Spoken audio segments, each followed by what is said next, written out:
I never talked to my child again, and she never made it back home.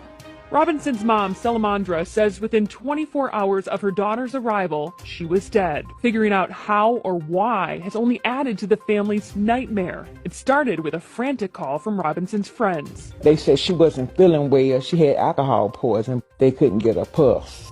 Each one of the people that was there with her was telling different stories. It's when the family made calls to the FBI and Mexican authorities that they learned of another potential cause of death. And the autopsy came back. They said it didn't have anything to do with alcohol. Said that she had been, she had a broken neck and her spina in the back was cracked.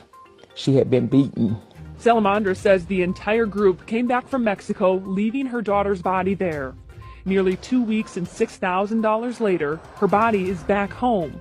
But answers have been hard to come by. You know, I know that's not going to bring my child back, but I want something done about it. Queen City News has spoken with officials at the U.S. State Department in Mexico who refute the claim that Robinson was murdered, saying the police's initial indication is that there was no clear evidence of foul play. Here in Charlotte, her family refuses to believe their daughter's death was an accident, and they vow to find the truth of what happened that night in Cabo. No one told the same story, so I never believed them anyway. Queen City News obtained Robinson's death certificate, which lists the cause of death as severe spinal cord injury and atlas luxation, which is instability in the uppermost vertebrae.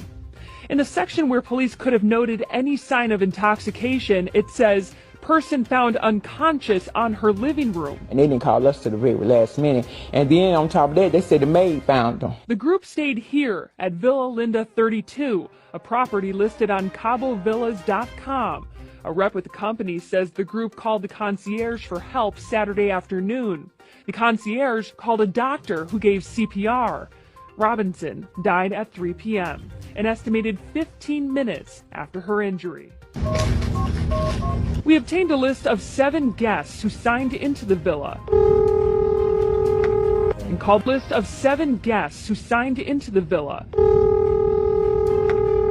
the phone numbers they left with the company. Some numbers weren't valid. Please leave your message for... And others went to voicemail.